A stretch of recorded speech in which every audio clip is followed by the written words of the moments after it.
et je serai votre voix si jamais ces questions nécessitent, entre guillemets, d'être posées immédiatement. Et sinon, on vous laissera, vous inquiétez pas, des espaces pour que vous puissiez vous-même poser vos questions si jamais vous en aviez. Voilà pour le déroulé de cette session.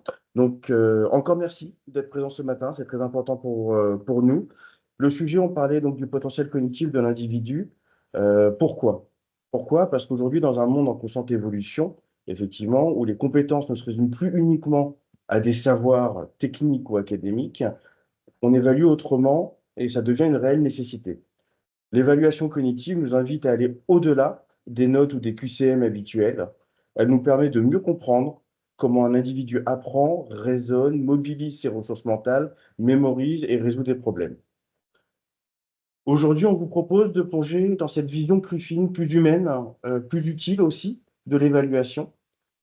Une vision qui replace l'individu, que ce soit un apprenant, un salarié, vous, nous même, au cœur de son propre développement. Et dans ce cas, nous allons pouvoir échanger donc avec Stéphane Carrérès, présent aujourd'hui, sur l'application de l'évaluation en entreprise dans le cadre de la sélection des profils cadets pour Air France. Nous allons également pouvoir échanger sur la nécessité de prendre soin de cette cognition à l'ère des défis qui s'ouvrent devant nous au travers de l'intervention de Riyad Lelib, qui clôturera ce séminaire. Mais pour commencer notre échange, on a le plaisir d'accueillir donc Sandrine Bélier, docteur en psychologie cognitive, qui va nous parler du potentiel cognitif et du pourquoi il est primordial d'en prendre soin. Je te laisse la main, Sandrine. Ah, ton micro, Sandrine. On en profitera plus si Bonjour, on t'entend. Merci. bonjour à toutes et à tous. Eh bien, ravie d'être parmi vous aujourd'hui pour vous parler d'évaluation cognitive, effectivement. Alors, mais contrairement au test voilà, enfin, pourquoi parler de potentiel cognitif, pourquoi évaluer le potentiel cognitif, comme l'a dit Mathieu. Donc, contrairement au test de personnalité qui permettent de comprendre les préférences de comportement, de motivation d'une personne, ses traits de personnalité, ses valeurs interpersonnelles et personnelles, les tests cognitifs vont quant à eux mesurer des fonctions cognitives spécifiques. On les verra un peu mieux tout à l'heure, mais on a l'attention, la mémoire, le langage, etc., qui contribuent au fondement de l'intelligence de situation d'une personne, à ses capacités d'adaptation, et donc des fonctions qui sont à la base de tous nos comportements du quotidien. Alors on peut parler de potentiel cognitif car on fait l'hypothèse qu'avec tel ou tel niveau de capacité cognitive, la personne sera en mesure ou pas de présenter telle ou telle habileté comportementale en situation. Donc, on évalue des capacités cognitives à un instant T qui constituent un potentiel pour une situation future qui est supposée mobiliser ces mêmes capacités cognitives. On parle de cognition, quand on parle de cognition, en fait, on fait référence à des mécanismes internes qui sont constitutifs de la pensée et de l'action. Alors la bonne nouvelle, c'est que nos compétences cognitives, nos capacités cognitives ne sont pas complètement figées, hein. Et c'est notamment grâce à la plasticité cérébrale, qui est une fabuleuse propriété de notre cerveau, hein, qui permet en quelque sorte de reconfigurer notre cerveau en fonction des expériences, des apprentissages que nous vivons au quotidien.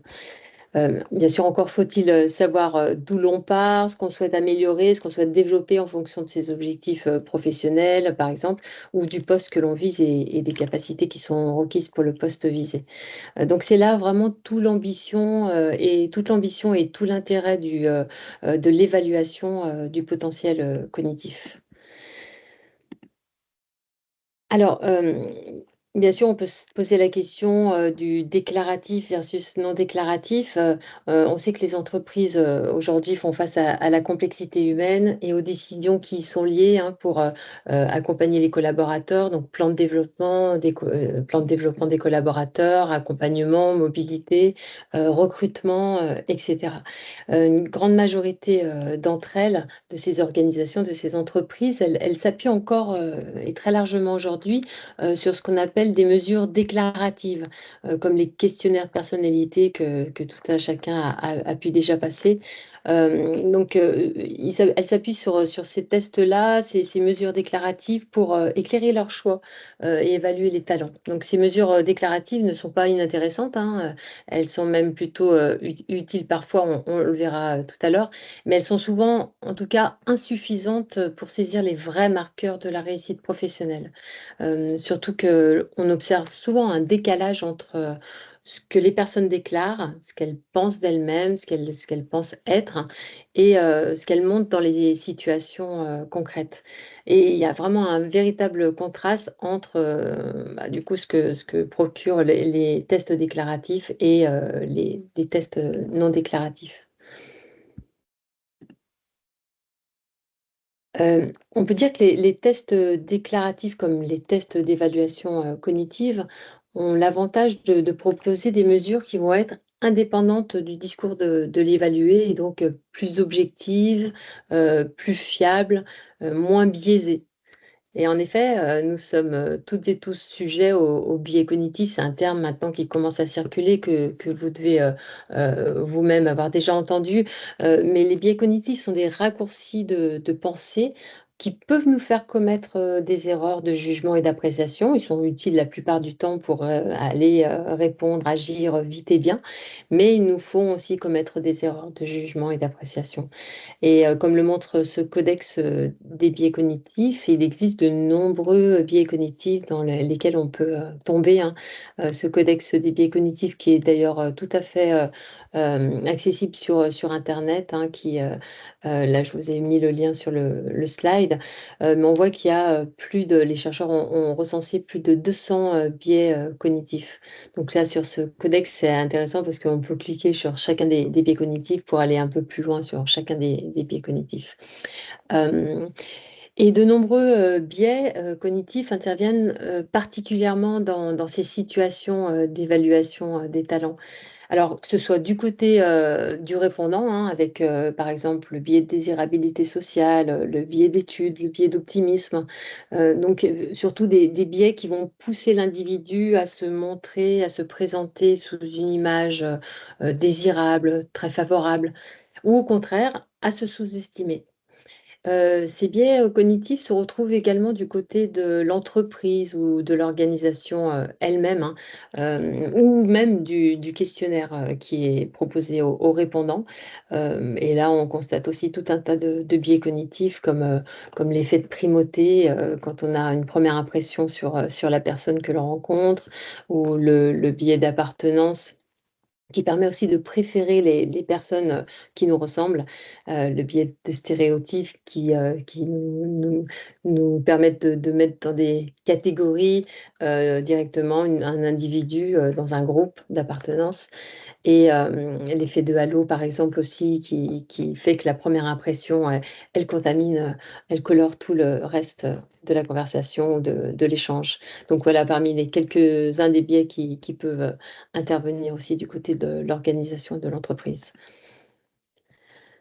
Si l'on souhaite, par exemple, évaluer la qualité de la planification de l'action chez une personne ou encore ses capacités d'imagerie mentale qui vont lui permettre de manipuler mentalement de l'information, des données afin de pouvoir se projeter, on voit d'une part donc sur la gauche, que poser la question à la personne avec une approche déclarative, ne donnera pas forcément une appréciation fiable et très objective.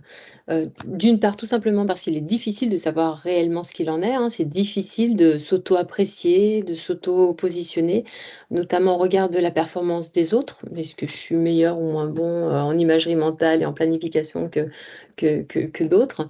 Donc ça, c'est difficile de le faire, difficile de situer sa performance dans ces conditions.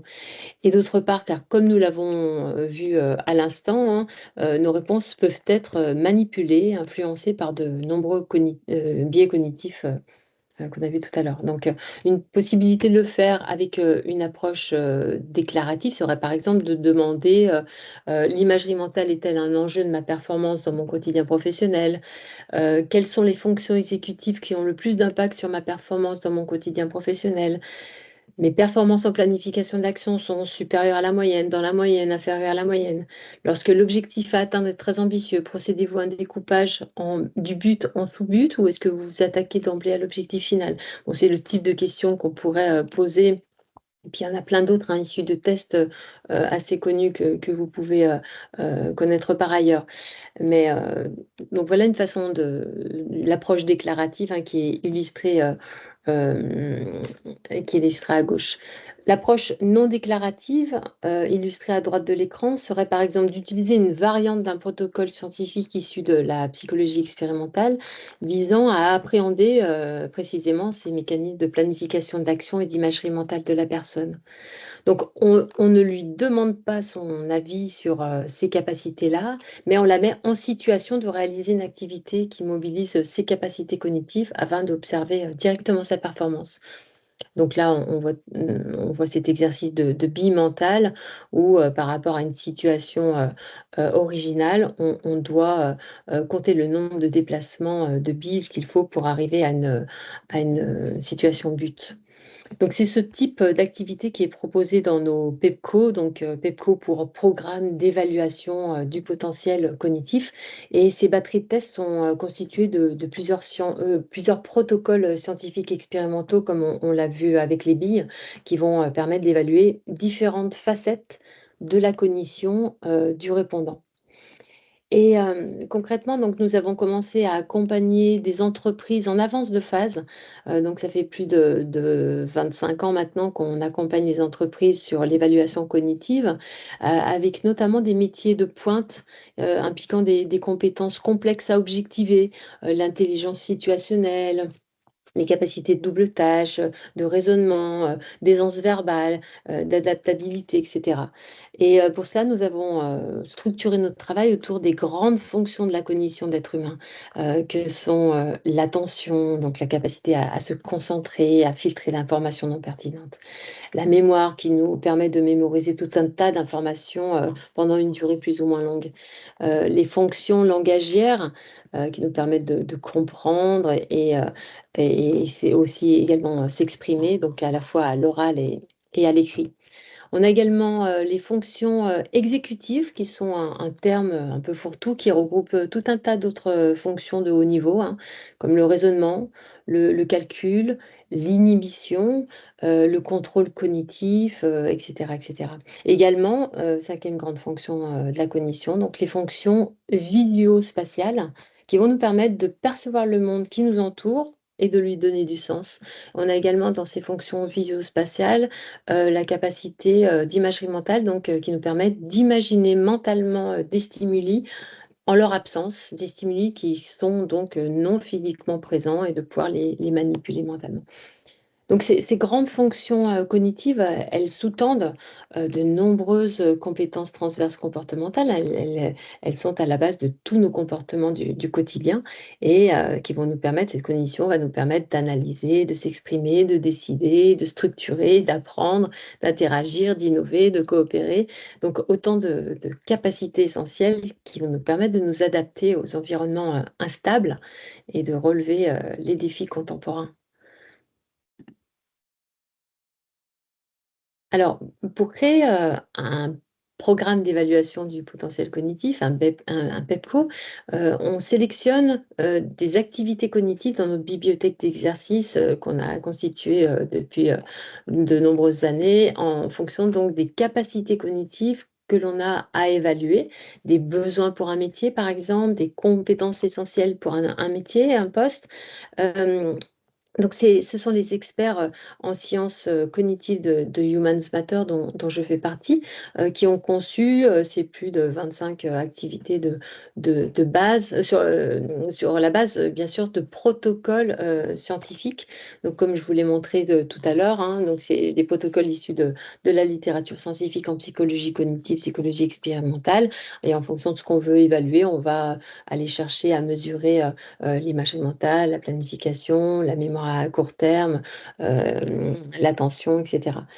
Donc, ça nous permet de créer à la fois des programmes sur étagère, comme le PEPCO Manager, par exemple, qui va aller adresser les compétences essentielles pour un manager, ou également des programmes sur mesure, tels que nous le présentera Stéphane pour Air France, justement, où là, on va justement aller constituer un programme d'évaluation du potentiel cognitif avec des activités dédiées pour répondre à un besoin particulier correspondant aux capacités qui sont impliquées dans le poste ou le métier à pourvoir.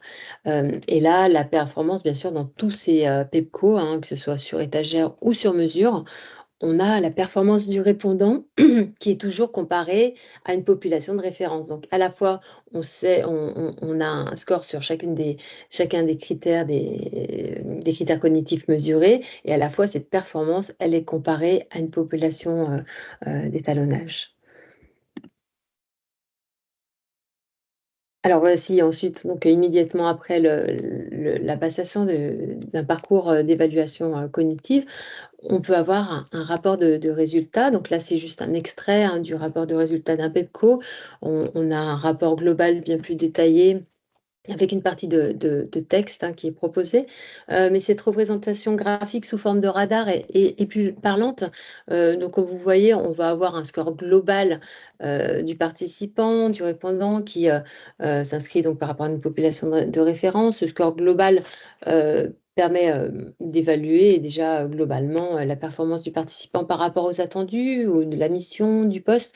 Mais ce n'est pas le plus intéressant. Le plus intéressant, ça va être les scores par dimension, comme vous le voyez. Donc, ça va nous permettre d'apprécier les points forts de la personne, ses axes de développement, parce qu'on a à peu près tous le même cerveau, donc avec les 5 grandes fonctions cognitives dont je vous ai parlé tout à l'heure, et puis des mécanismes psychologiques qui vont interagir sur cette cognition. Mais finalement, avec ce même cerveau, on a quand même tous des profils cognitifs différents, avec chacun ses forces et ses faiblesses. Il y a des personnes qui vont être très très bons en planification de l'action, d'autres avoir plutôt un point fort en capacité langagière, etc.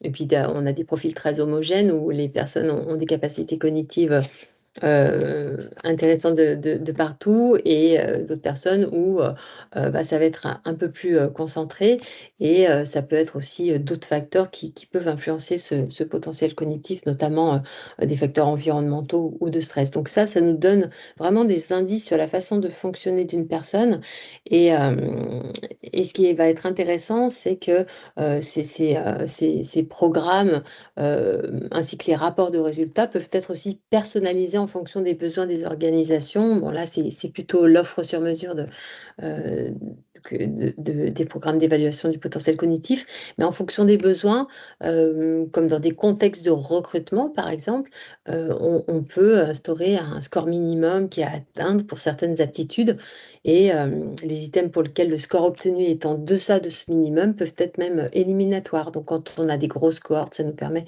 d'avoir un résultat objectif et qualificatif, qualitatif, pardon, très intéressant. Donc, cette expérience pour le candidat, pour le répondant, pour le participant, donc que ce soit dans un contexte de recrutement ou d'accompagnement, de développement, cette expérience de passation, d'évaluer les différentes facettes de sa cognition, elle va nous permettre, être une expérience apprenante finalement, parce qu'elle va nous rendre plus conscients, alors en plus conscient cette personne, de ses propres capacités cognitives en situation. Donc là, on est sur ce qu'on appelle la métacognition. Donc au cœur de cette approche, il y a un levier d'action très très fort, c'est la métacognition.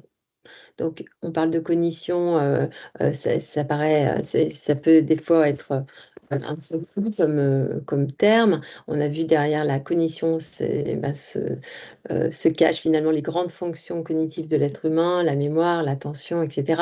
La métacognition, c'est la connaissance que l'on a sa propre cognition, de son propre fonctionnement cognitif, et des facteurs qui vont influencer ce fonctionnement cognitif. Donc, par exemple, les biais cognitifs, comme on l'a vu tout à l'heure, ça affecte, ça influence d'une façon ou d'une autre ma cognition. Ce sont les émotions qui aussi influencent la cognition, et inversement. Ça peut être le sommeil, le manque de sommeil par exemple, c'est l'environnement qui peut être plus ou moins bruyant, etc. Donc il y a pas mal de choses qui peuvent influencer cette cognition. Et donc la connaissance de sa propre cognition, de son fonctionnement et les facteurs qui influencent cette cognition. C'est ce qu'on appelle la métacognition. Donc, pouvoir être un peu plus conscient de ses capacités cognitives augmente cette métacognition. Et justement, cette métacognition, qu'est-ce qu'elle va nous permettre de faire? Elle va nous permettre de déployer des stratégies métacognitives adaptatives, facilitant l'ajustement, l'évolution, la préservation de notre cognition. Donc, si on sait par exemple que notre attention, notre concentration, elle est limitée et affectée par tel ou tel contexte, sollicitant, bruyant par exemple, eh bien, je vais consciemment choisir les conditions environnementales les plus favorables à mon attention. Donc, c'est ça que je mets en place comme stratégie. Comme je connais la façon de fonctionner de mon attention, bah, je vais mettre quelque chose qui est plus favorable pour mon attention et qu'elle soit préservée. Donc ça, c'est prendre soin de sa cognition. Donc en croisant les mesures des tests déclaratifs et les mesures des tests non déclaratifs, on peut faire émerger donc ces écarts entre perception et réalité. Et c'est souvent dans ce gap que naît une prise de conscience précieuse pour l'individu comme pour l'organisation, et qu'on peut donc accompagner les personnes de la meilleure façon. Alors, c'est pas un hasard, hein, si elles deviennent de plus en plus critiques, importantes dans le contexte actuel, ces fonctions cognitives, cette métacognition, parce qu'on vit dans un monde qu'on peut qualifier de banni, hein. On a vu VUCA, maintenant c'est plutôt banni, avec un monde fragile pour brittle, anxiogène, non linéaire, incompréhensible, bref, un monde complexe et incertain, avec l'économie de l'attention, l'hyperconnexion, l'accélération sociale, l'intelligence artificielle qui vient impacter nos quotidiens, nos métiers, l'éloignement aussi de la nature dans nos quotidiens, hein, qui peut aussi perturber cette cognition. Bref, la cognition dans ces environnements, elle est chahutée, elle est sous pression, tout le monde le ressent. Et on peut d'ailleurs observer, il y a pas quelques études qui commencent à sortir et qui commencent à montrer les effets délétères sur notre cognition de ce contexte-là. Et notamment sur nos capacités d'attention, sur notre esprit critique, notre mémoire de travail, notre flexibilité cognitive, même nos capacités langagières, on peut commencer à le voir, notamment chez les plus jeunes. Donc, on voit bien l'urgence de développer une forme d'antifragilité, une santé cognitive pour faire face à ces enjeux contemporains, hein. Apprendre à apprendre, créer du sens, collaborer, s'adapter. Donc, vraiment des formes de métacompétences qui sont des guides pour le développement humain.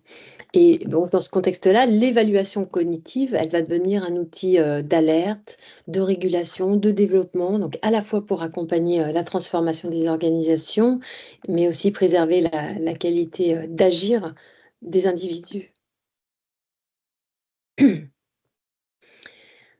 Ah, c'est ce constat, hein, qui nous a amenés à construire et à proposer des protocoles d'évaluation cognitive, hein, pour accéder à une mesure plus objective, plus fine, plus dynamique du fonctionnement humain.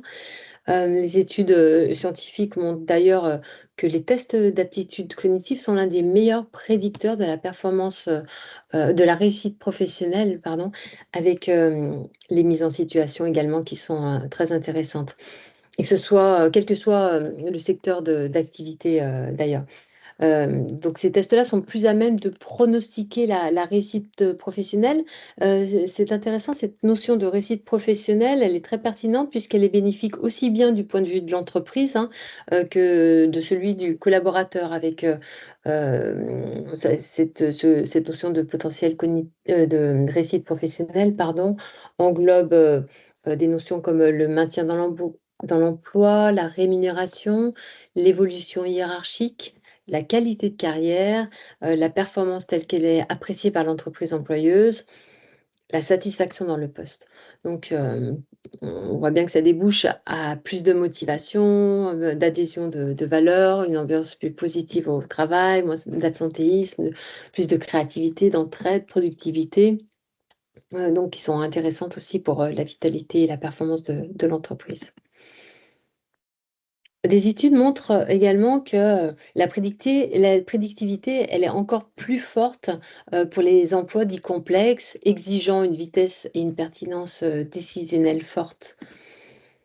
Et pour finir, donc, une dernière étude que je trouve intéressante de citer, c'est que le niveau cognitif prend encore plus d'importance lorsque les personnes sont nouvelles dans un poste ou lorsque des changements sont introduits dans l'organisation du travail qui nécessitent une capacité d'adaptation et d'apprentissage. Bref, c'est vraiment tout ce que nous vivons encore plus actuellement.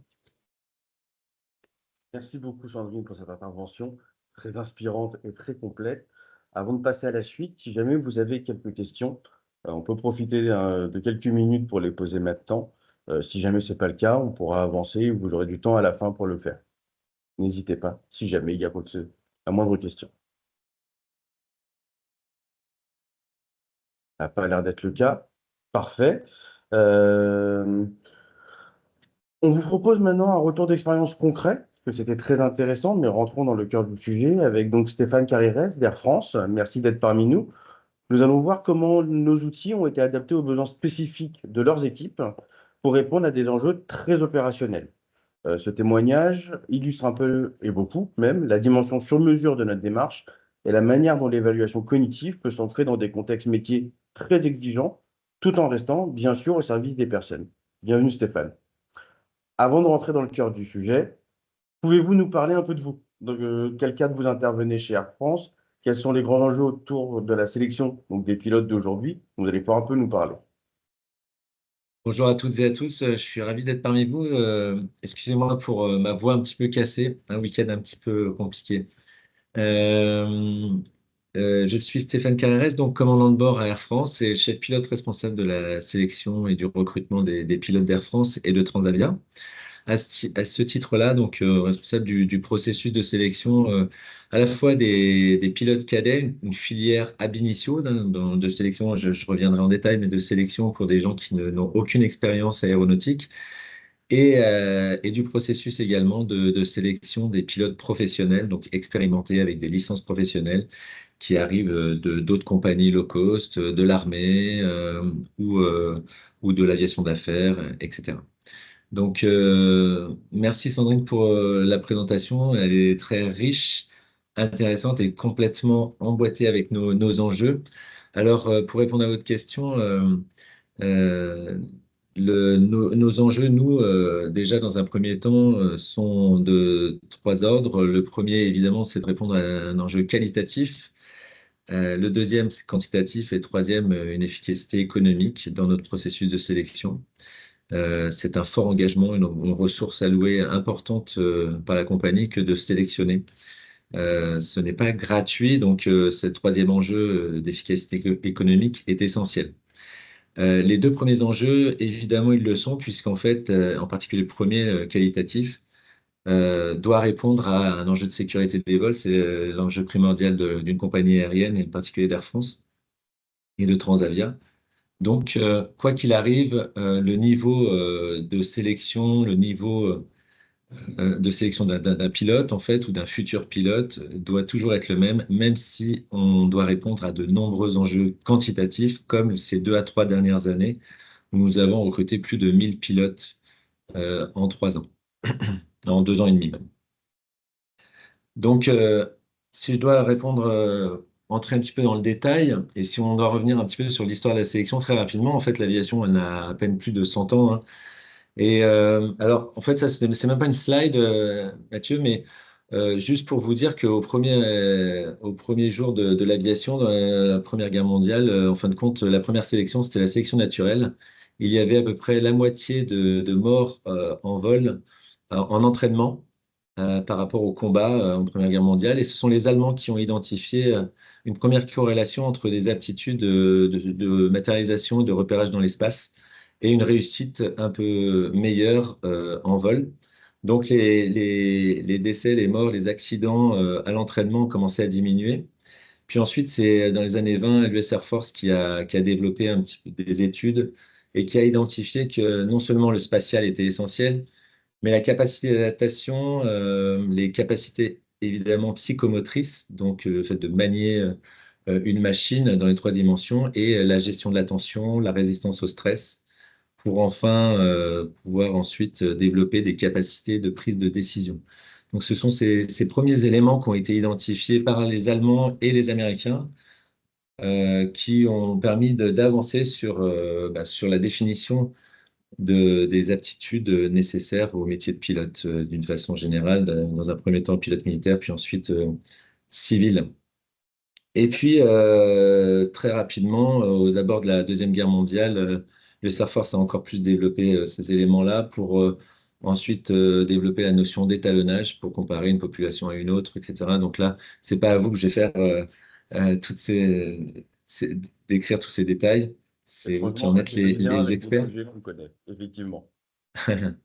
Et enfin, bien sûr, les neurosciences qui se sont développées à partir des années 50 ont permis de sortir de l'idée qui était quand même bien ancrée dans les années 20, même s'ils avaient identifié qu'il y avait des corrélations avec les aptitudes.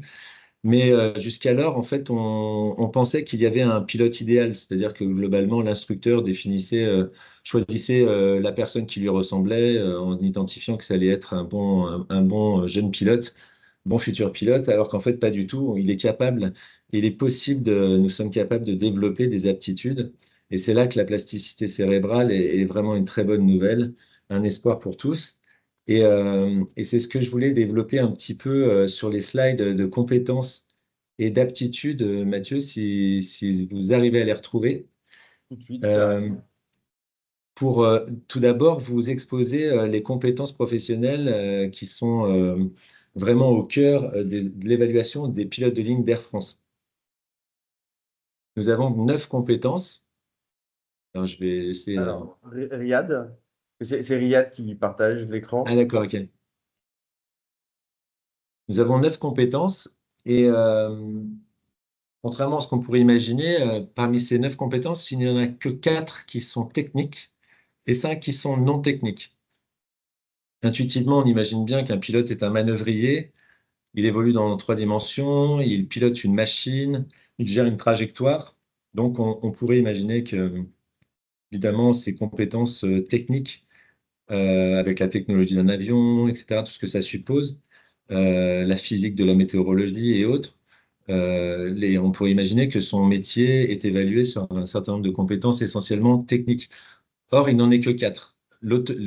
Si je détaille la partie, ce sont les 4 du haut. Donc la partie pilotage, le MAN, c'est le pilotage manuel, donc la capacité manœuvrière. Automatisme, c'est d'utiliser les automatismes justement de l'avion qui sont nombreux et relativement complexes pour pouvoir faire évoluer un avion en 3 dimensions. Et ensuite, procédure, la connaissance, tout ce qui relève de la réglementation, etc. Et puis, pro, c'est l'application des procédures, la connaissance des procédures et l'application des procédures. Donc, la rigueur d'appliquer une procédure face à une situation, que ce soit une situation normale ou une situation anormale. Et enfin, ce qui est intéressant, c'est d'étudier les 5 compétences non techniques. Donc ça, ce modèle de compétences a une quinzaine d'années à Air France, presque 20. Et donc, on vient détailler à la fois alors celle centrale au sud, je dirais, la conscience de la situation. C'est justement, pour reprendre les mots de Sandrine ou quelques images, cette capacité à capter le réel et à sortir justement de tous ces biais et d'ouvrir ses chakras, être à l'écoute des autres et de l'environnement qui évolue. Un avion avance à 1000 km/h. Donc autant vous dire que quand tout se passe bien, déjà ça va vite, mais il peut se passer tout un tas de choses. Un vol ne ressemble jamais à un autre. La météo, l'équipage, les passagers qui peuvent avoir un tel ou tel problème. Donc la conscience de la situation va nous permettre ensuite de développer des stratégies, des tactiques évolutives et qui sont, pour la plupart d'entre elles, pas prévues. On va rester encore un petit peu sur la slide précédente, Riyad, merci. Et ensuite, en fonction de cette conscience de la situation, on va gérer la charge de travail, c'est-à-dire avec du leadership LTE à droite. Et ça, c'est le rôle du commandant de bord en particulier, c'est de répartir la charge de travail, déléguer, etc.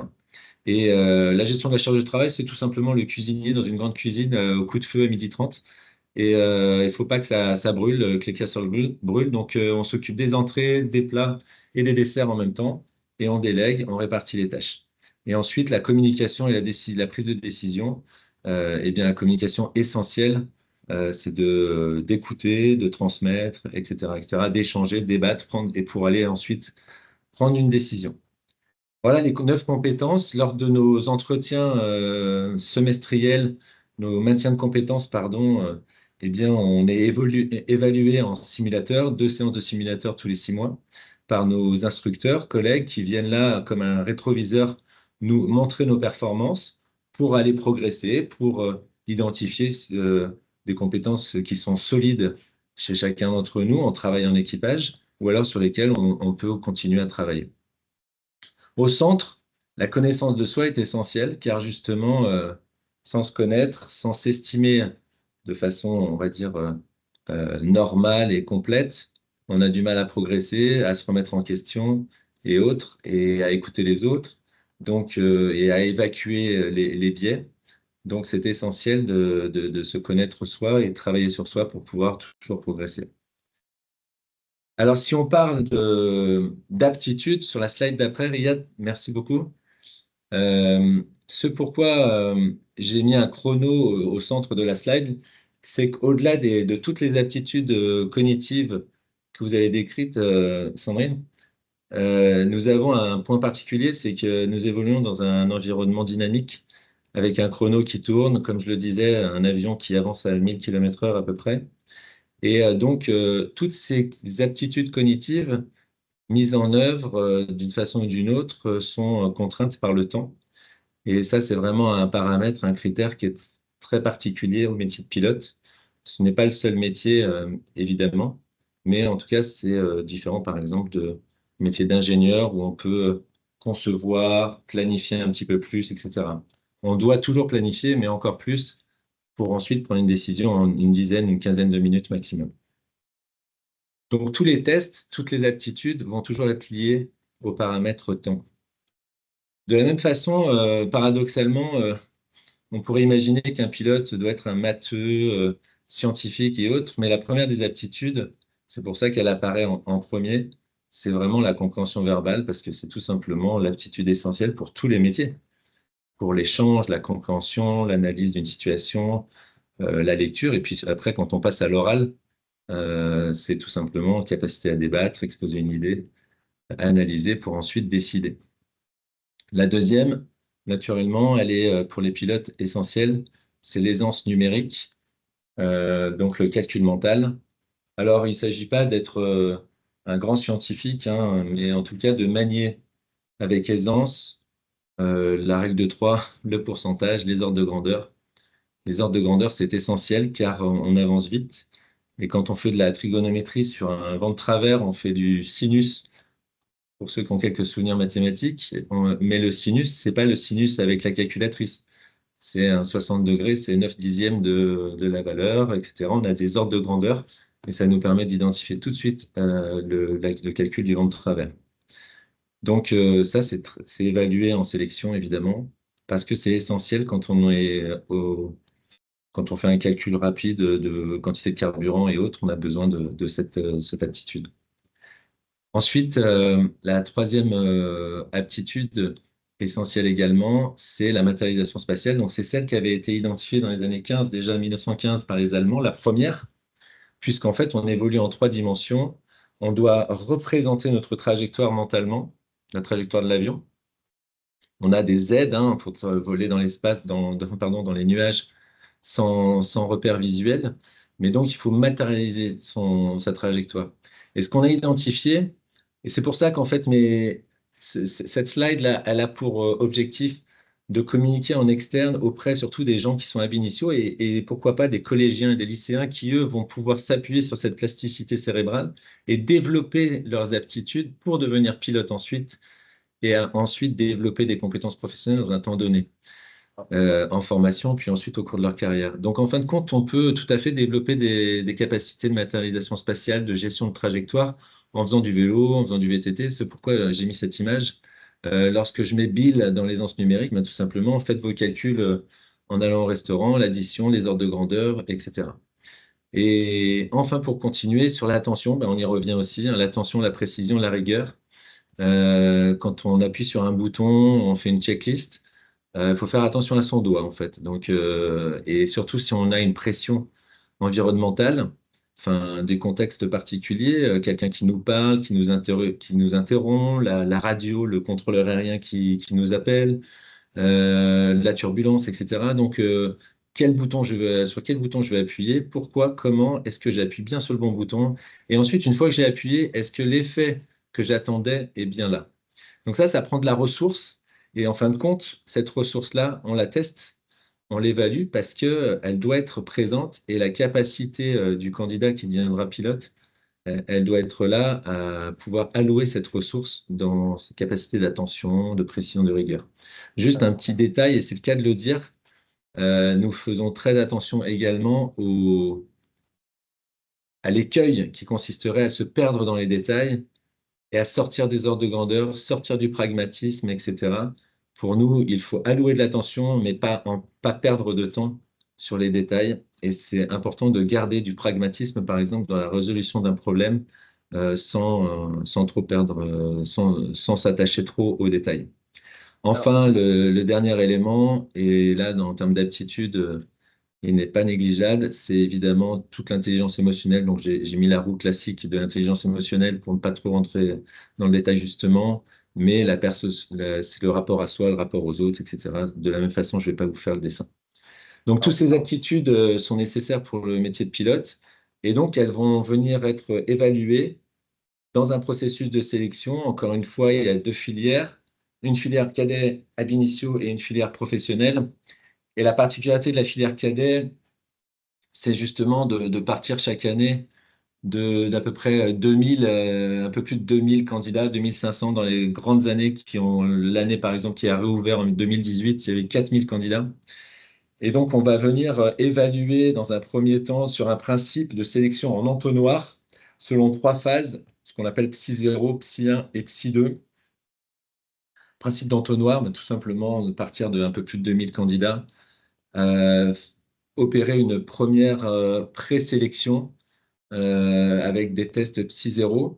Cette sélection, elle s'appuie sur trois sphères, la sphère cognitive, la sphère affective et la sphère conative, évidemment qui sont en interaction les unes avec les autres. Et donc, dans un premier temps, en Psy 0, on va venir évaluer la sphère cognitive et la sphère conative. Pourquoi? Tout simplement et comment surtout, en mettant en œuvre des tests de raisonnement, de logique, un test d'anglais essentiel pour nous et qui va révéler, non seulement parce que c'est utile l'anglais, mais aussi parce que ça révèle des capacités cognitives générales, verbales et autres. Et puis enfin, un questionnaire de culture générale aéronautique qui est très important pour venir dessiner, présélectionner en fin de compte les gens les plus motivés, cultivés en termes d'aéronautique. Donc quand je parle de pilotes, de candidats ab initio, ce n'est pas un test de connaissances aéronautiques. On n'attend pas d'eux des connaissances en météorologie très poussées, en navigation et autres, mais au moins d'avoir ouvert des bouquins sur l'aviation pour montrer leur démarche pleine et entière vers le métier de pilote. Donc cette première phase de test est essentielle car elle va venir sur un numerus clausus définir 600, 700 candidats sur 2000 et quelques qui viendront ensuite passer la deuxième phase de test Psy 1 à l'ENAC pour évaluer des compétences, enfin des aptitudes, pardon, en attention, en numérique, en raisonnement verbal, seulement pour les cadets, pas pour les professionnels, mais on va probablement y venir, pour ne rien vous cacher. Et Stéphane, deux dimensions, pardon?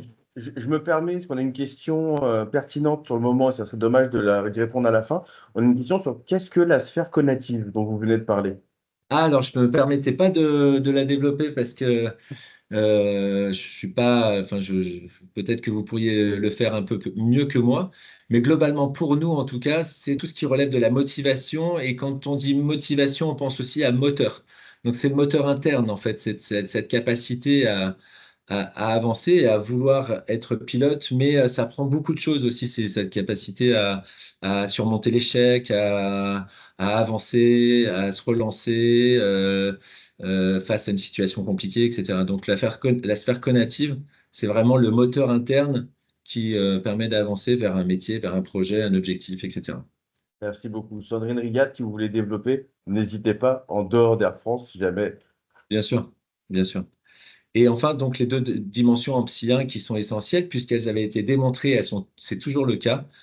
Ça avait été démontré il y a plus de 100 ans par les Allemands, puis les Américains, donc le spatial et le multitâche, qui sont les deux dimensions essentielles qui sont très corrélées à la réussite en formation pour un pilote, en particulier ab initio. Donc voilà un petit peu les Psy 0, Psy 1, donc sur tous les aspects cognitifs. Ensuite, sur les Psy 2, donc les gens qui réussissent, donc là en Psy 1, ce n'est plus un numerus clausus, mais c'est tout simplement un niveau minimum dans chaque dimension qui est retenu pour les candidats. Et donc les candidats qui ont réussi Psy 0 et Psy 1 sont convoqués ensuite en Psy 2. Et les Psy 2 durent à peu près 2 jours où nous proposons des inventaires de personnalité, qui ne sont pas des tests de personnalité. Les inventaires de personnalité nous permettent juste d'identifier le fonctionnement, pareil, assez naturel dans une situation normale de confort de quelqu'un, d'une personnalité, et puis en fonction de sa capacité aussi à faire différemment. Et ça va venir illustrer l'entretien individuel. En tout cas, on va s'appuyer dessus pour pouvoir conduire un entretien individuel et voir justement la capacité de la candidate, du candidat, à faire autrement selon certaines situations qu'il aura évoquées ou qu'elle aura évoquées. Et donc, pour revenir au Psy 2 de façon générale, donc une épreuve de groupe, un entretien individuel, une épreuve de groupe qui va venir une nouvelle fois, là, identifier la sphère cognitive et la sphère affective en particulier. La sphère cognitive, encore une fois, parce que des textes à exposer, à résumer, donc on va venir tester l'aisance verbale et bien sûr aussi des énigmes à résoudre. Donc, toujours le cognitif, la capacité à synthétiser des consignes d'une énigme, etc. À partager. Et là, on va vraiment travailler sur les capacités affectives, puisque, évidemment, on est en relationnel des groupes de 4 à 5 personnes. Donc, la capacité à écouter, à partager ses données, à trancher sans imposer, etc.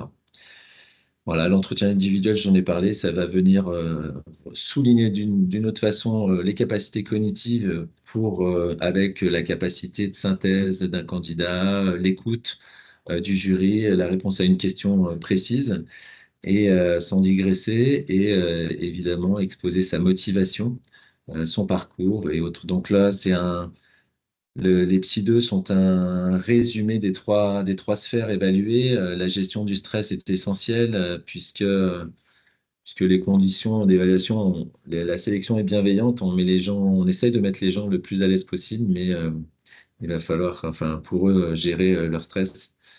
Donc voilà un petit peu le déroulé de la sélection des pilotes d'Air France, en particulier cadets. Et c'est globalement un peu la même chose pour les professionnels sans la première phase Psy 0. Voilà un petit peu un dessin de toute la sélection. Ma réponse était très longue, Mathieu. J'ai dit beaucoup de choses sans. Mais il n'y a pas de problème, Je suis désolé. l'espace est pour vous. Donc, il n'y a pas de souci, moi je m'adapte de mon côté. Pour résumer quelque part tout ce que vous venez de nous présenter là, au final, ces tests, ces évaluations que vous mettez en place, en fait, ce que vous cherchez, c'est identifier la capacité à construire, à s'adapter, à se projeter des candidats qui viennent vers vous. Et justement, du coup, forcément, on va faire le lien. À partir donc du moment où vous avez mis en place donc ces process d'évaluation pour le programme cadet particulièrement, vous avez donc du coup cherché des outils pour structurer cette démarche et cette évaluation. Et c'est à ce moment-là que nous nous sommes, on va dire ça ainsi, rencontrés. Comment est née de votre côté la collaboration entre Humans Matter et l'intégration des solutions d'évaluation cognitive? Alors, je ne peux pas vous retracer l'historique parce que je n'étais pas en charge de la sélection à l'époque quand Humans Matter a été choisi. Ce que je peux vous dire, ça fait 2 ans et demi que je suis le responsable de la sélection. Ce que je peux vous dire, c'est que notre collaboration est très satisfaisante, intéressante à plus d'un titre, car déjà la réactivité, je travaille essentiellement avec Franck Tarpin et Jean-Étienne Fudral. Déjà, leur réactivité est au top. Et surtout, on vient de travailler plus en détail encore sur les résultats pour étudier, en fin de compte, trouver des corrélations entre les différentes phases. car quand je vous disais que l'enjeu qualitatif était essentiel, quantitatif, répondre aux besoins de recrutement ces dernières années également, mais il y a aussi l'efficacité économique. Et donc, en fin de compte, comment améliorer notre sélection, l'efficacité de notre sélection? On a commencé à se poser cette question il y a quelques mois, toujours avec les mêmes enjeux, hein, qualitatifs et autres, d'identification des différentes sphères que je vous ai exposées. On a travaillé sur les statistiques et on a identifié, alors je ne sais pas si vous avez pu recevoir un ou deux graphiques qui sont en fin de compte les mêmes sur différentes promos de cadets et qui ont identifié une corrélation forte entre les Psy 0 et les Psy 1, une prédictivité forte. Donc, c'est une donnée qui nous permet d'identifier qu'en fin de compte, les premiers sur les 6 à 700 candidats qui réussissent les Psy 0, eh bien, les 100 premiers ont un taux de réussite en Psy 1 sur la phase d'après qui est très élevé et les 100 derniers, les 6-7 centièmes, un taux de réussite sur la phase d'après un peu plus faible, beaucoup plus faible même. Donc là, on voit tout de suite l'efficacité économique si, des premiers candidats qui réussissent les Psy 0 et qui ensuite iront réussir les Psy 1, alors qu'en fait, les derniers candidats reçus en Psy 0 ont beaucoup moins de chances de réussir les Psy 1. Donc là, on travaille déjà encore déjà sur ces éléments-là pour pouvoir améliorer donc l'efficacité en Psy 1 sur la phase d'après. De la même façon, en fait, on a identifié qu'il y avait des problématiques en Psy 2, par exemple, lors des entretiens individuels où on avait des profils de candidats qui réussissaient très bien toute la phase cognitive, Psy 0 et Psy 1, et qui arrivaient en entretien individuel la dernière phase de leur processus de sélection, et ils n'avaient ou très peu, pas ou très peu de connaissances aéronautiques, de culture, d'intérêt. Ils avaient vu de la lumière et ils tentaient le coup pour une reconversion ou autre. Et donc, en fait, on s'est posé la question de la pondération de ce questionnaire culture générale aéronautique de façon à peut-être lui donner plus d'importance et extraire un peu mieux, enfin valoriser un peu mieux les gens qui ont une bonne culture aéronautique, qui démontrent un intérêt particulier et donc probablement une motivation. Donc, parce que c'est quand même rageant de faire passer à des gens des Psy 0 et des Psy 1 pour ensuite les voir et identifier qu'en fin de compte, ils ne sont pas particulièrement intéressés, ils ne se sont pas posé la question, pas projetés sur le métier et autres. Alors, Donc voilà, c'est ces questions-là qu'on travaille en ce moment avec Humans Matter et c'est vraiment un partenaire de très grande qualité face à nos enjeux du moment. merci beaucoup.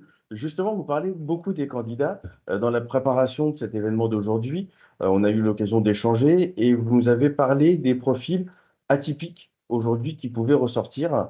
Vous pouvez nous en dire un petit peu plus par rapport à ce type de profils qui ne sont pas à l'origine des profils que vous aviez imaginés, entre guillemets, dans cette promotion.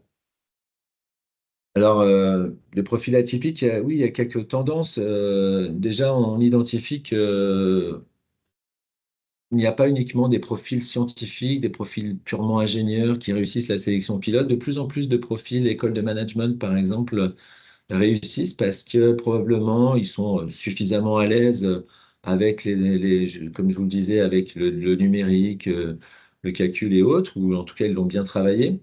Et en revanche, ils ont eu l'occasion de développer peut-être un peu plus le travail en équipe, la planification, la gestion de projet et autres. Donc sur la partie Psy 2 en particulier, le comportemental, le travail, le relationnel, ils ont peut-être une maturité un peu supérieure à des profils ingénieurs. Je ne parle pas d'ingénieurs qui ont déjà de l'expérience, parce que de toute façon, on développe ses aptitudes, ses compétences avec le temps. Mais en tout cas, en sortie d'école, ils semblent offrir un peu plus de maturité. Donc, c'est une première observation que l'on fait ces derniers temps. Une autre observation de profil atypique, puisque la sélection cadet et professionnelle nous sommes un recruteur, donc nous répondons aux impératifs du Code du travail, et donc à ce titre, il n'y a pas de limite d'âge dans notre sélection, et donc ça a favorisé une population qui a apparu, la population de reconversion, en fin de compte, 35-40 ans, chirurgien dentiste, trader, médecin ou autre, avocat ou toute autre de profession, pas forcément du tertiaire ou pas forcément une profession intellectuelle, et qui viennent saisir l'occasion d'une sélection pilote cadet pour changer de métier. Alors là, l'enjeu, il est vraiment particulier. D'une, déjà, la capacité à se projeter vers ce nouvel objectif du candidat. Donc là, on part du connatif, identifier que c'est un métier nomade et plus sédentaire, avec des impératifs totalement différents, des compétences différentes et autres. Une formation qui va durer 24 mois dans différents centres en France. Donc, la gestion de la vie de famille et autres. Donc, on a vraiment besoin d'identifier ça avec le candidat, la candidate. Mais également, je prends souvent l'image de quelqu'un qui commence à skier ou à jouer du piano à 40 ans. Bon, bah, sauf exception, il aura du mal à aller jouer à la salle Playel. Donc, voilà, l'idée, c'est vraiment de s'assurer qu'il y ait ces aptitudes-là, à apprendre, à développer des compétences dans un temps relativement limité de formation, 24 mois, encore une fois, une formation assez dense, avec différentes phases qu'il faut assimiler rapidement. Parce que de la même façon hein, que la plasticité cérébrale est une très bonne nouvelle, si la formation était élastique, on pourrait dire que, en démonstration pas l'absurde, hein, on pourrait dire que tout le monde peut devenir pilote, devenir avocat ou autre. Mais là, ce n'est pas le cas, on répond à des enjeux économiques. Donc voilà un petit peu les profils différents. Chez les professionnels, c'est beaucoup plus formaté puisqu'en fait, ils ont déjà développé des compétences. Ils arrivent certes de milieux différents, milieu militaire par exemple, où on a besoin d'une adaptation. Un pilote de chasse, il travaille essentiellement seul dans sa mission, même s'il est avec tout un groupe de soutien. Donc il va devoir développer un peu plus de travail en équipage, par exemple, etc. Voilà, Mathieu, un petit peu les profils particuliers. Merci beaucoup. Alors, vous en avez un peu parlé tout à l'heure, effectivement, mais aujourd'hui, donc, on travaille sur la suite et l'évolution de tout ça. Quelle est votre vision, justement, sur les défis à venir pour continuer à évaluer justement ces potentiels de manière fine et notamment dans un monde professionnel, on en parlait en introduction tout à l'heure, qui est aujourd'hui banni ou au moins en mutation. Comment est-ce que vous voyez les choses et forcément l'intérêt du développement cognitif à l'intérieur de cela? Alors, en ce moment, justement, nous sommes en processus de refonte de la sélection. Alors, la sélection pilote d'Air France, c'est une vieille dame, donc il faut la manier avec douceur, tranquillité, progressivité, pour ne pas faire de bêtises, hein, ne pas casser le socle solide sur lequel on s'appuie pour assurer notre premier enjeu, l'enjeu qualitatif, hein. Donc, on va faire évoluer de proche en proche différents éléments et peut-être la constitution des différentes phases de sélection et autres. Les enjeux auxquels on doit faire face, le premier, c'est la préparation des candidats, évidemment. Les candidats se préparent énormément, les réseaux sociaux, il y a une industrie parallèle, j'ose dire ainsi, hein, il y a une industrie parallèle économique hein, qui s'appuie sur la sélection pilote des différentes compagnies aériennes, mais en particulier en France, d'Air France. Et donc des gens plus ou moins recommandables d'ailleurs qui se font beaucoup d'argent sur le dos des candidates et candidats qui sont très motivés et qui sont prêts à investir pour se donner toutes les chances. D'ailleurs, à ce titre-là, je réitère un conseil que je me permets de prononcer à chaque occasion aux candidats qui ne doivent pas, enfin en tout cas, c'est comme ça que je les invite à ne pas préparer, choisir un institut de préparation qui prépare aux inventaires de personnalité, car c'est pas encore une fois à vous que je vais l'apprendre, mais ça biaise totalement les inventaires ensuite qui viennent passer chez nous. Et il y a ensuite des niveaux d'incohérence qui sortent et c'est dommage pour eux en tout cas. Voilà, donc les enjeux, la préparation des candidats. Donc nous, on va essayer d'avancer aussi, de travailler, de faire évoluer, d'être réactif sur la nature de nos épreuves, par exemple, etc., pour qu'ils soient plus spontanés et qu'on puisse identifier réellement, tout simplement, leurs réelles aptitudes, en fait. Ça, c'est le premier enjeu. Il y a un autre enjeu RGPD, par exemple, où les gens réclament leurs données, etc., de sélection. Donc, voilà, on va mettre en place des éléments pour pouvoir leur restituer des éléments de leur sélection, etc., etc. Parfait. Merci beaucoup pour ce partage très riche, Stéphane. Euh, Avant de conclure, une dernière question. Forcément, s'il y avait une idée à retenir de votre expérience au travers de l'évaluation au sens large et de l'utilisation, alors que nous on appelle PEPCO, ça n'a pas le même nom dans le programme Air France Cadet, mais de l'évaluation cognitive, pour vous, ça serait quoi? Moi, je dirais que ce qui est à retenir, en tout cas dans le discours que j'essaye de partager avec les candidats intéressés, alors il y en a probablement peu aujourd'hui dans le webinaire, hein, mais c'est pour reprendre les idées fondamentales que Sandrine a exposées, la plasticité cérébrale, la capacité à développer des aptitudes, comprendre les aptitudes et les compétences qui sont attendues pour tel métier, le nôtre en l'occurrence pilote de ligne, travailler sur ces aptitudes, mais de façon profonde, et non pas en bachotant pour préparer une sélection, mais plutôt se préparer à un métier pour ancrer ces aptitudes-là naturelles. Et puis, quand ça marche pas, une évaluation, elle est ce qu'elle est. Parfois, elle ne dit pas toujours la vérité. C'est pour ça qu'on propose à des candidats de revenir suite à un échec. On ne détermine pas, j'entends bien avec un grand D, hein, le déterminisme, on ne détermine pas qui peut ou qui ne peut pas en une seule fois. Moi-même, humblement, j'ai échoué les psy 1 la première fois que j'ai passé les sélections. Je n'avais pas préparé, je ne savais pas à quoi m'attendre. Et donc, j'ai retravaillé, etc. Et voilà. Donc, on est nombreux dans ce cas-là. Voilà. Donc, la plasticité cérébrale, développer ses aptitudes. Et puis, quand ça ne marche pas, on réessaye.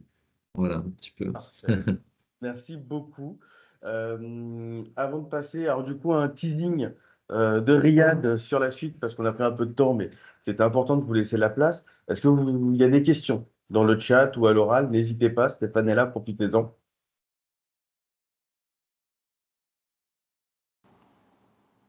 Bonjour. Vous... Oui, on vous Bonjour. entend. Bonjour, bonjour. J'étais en train de vous les mettre dans le chat, mais du coup, je vais vous les dire. Alors, je crois, quatre questions au moins, donc 2 pour Human Matters et 2 pour Monsieur Carrère. Vous m'entendez bien parce qu'il y a beaucoup de bruit autour de moi et je Oui. ne peux pas grand-chose parce que c'est des travaux et de la circulation. Parfaitement. Super, génial. Donc, je vous recommande la petite pieuvre Jabra dans ces cas-là. Pour Human Matters, j'ai 2 questions. Moi, je m'intéresse particulièrement aux aptitudes de coopération au-delà du travail d'équipe.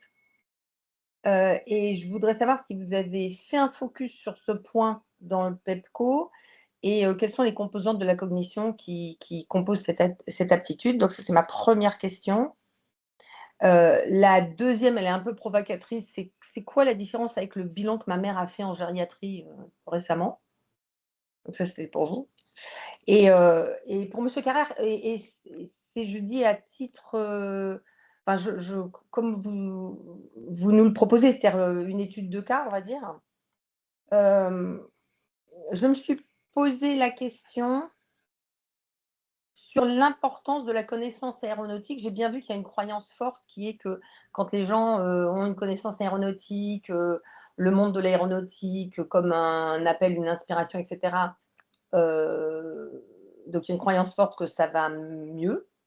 Et je m'interroge sur cette croyance-là et en quoi, enfin, ce qui m'a frappé, c'est quand vous avez dit que les entretiens pouvaient révéler des candidats parfaitement aptes après tous les tests, et puis qu'à la fin, et y compris la journée entière ou les 2 jours à CDG, et qu'en fait, ils n'étaient pas pas knowledgeable, et ça avait l'air de vous poser un problème. Et voilà, donc ça m'a vraiment frappée. On va peut-être en prendre que 3 parce que c'est Ouais, non, facile tout. et le dernier, c'est en quoi c'est atypique de sortir d'une école de commerce pour rentrer chez Air France? En quoi c'est atypique la reconversion? Est-ce que c'est une question de volume, c'est-à-dire que vous ne les avez pas souvent, ou est-ce que c'est juste une réapplication d'un tropisme français où dès qu'il y a un peu de technique, il faut avoir fait des études d'ingénieur et pas des études de philo? Voilà, c'était mes 4 questions. Si ça vous va.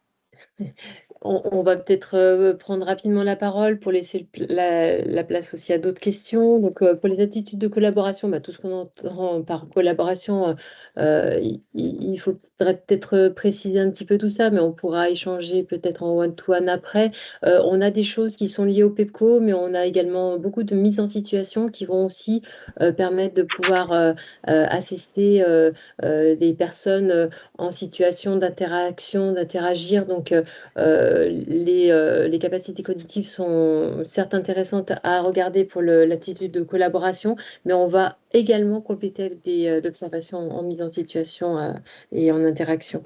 Donc ça, c'est pour la première question.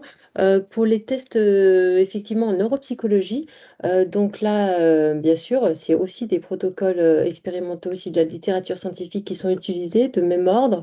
Mais effectivement, donc ce qui est important, c'est le niveau de difficulté de chacun des exercices, ce qu'on va aller chercher, hein. On n'est pas sur des tests de QI exclusivement, mais on va aller chercher les différentes facettes de la cognition.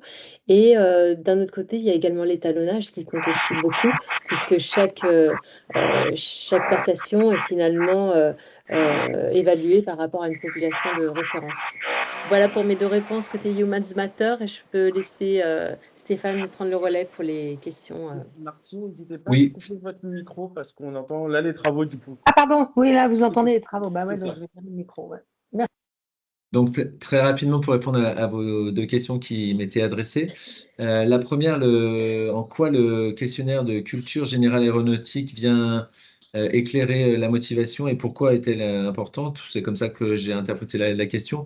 En tout cas, nous, ce qui est important, c'est de savoir qu'il y a un moteur interne chez la candidate, le candidat. Pourquoi? Parce qu'en fin de compte, c'est un métier qui est exigeant, mais au-delà des aspects responsabilités, etc., qui est exigeant parce il est difficile.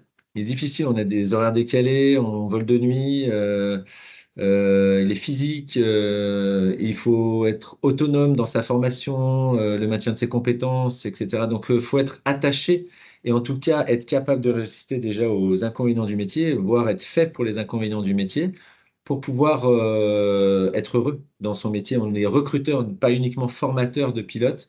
Nous sommes recruteurs, donc ce sont des gens qui sont engagés pour 20, 30, 40 ans dans la profession, dans notre compagnie aérienne.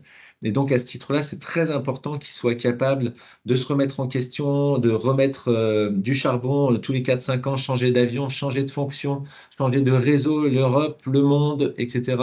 Donc au moins le fait alors, va peut-être continuer à travailler dans le cadre de la refonte de la sélection sur l'identification de la motivation, du moteur interne et autres, au-delà du questionnaire culture générale aéronautique, qui est peut-être trop limité.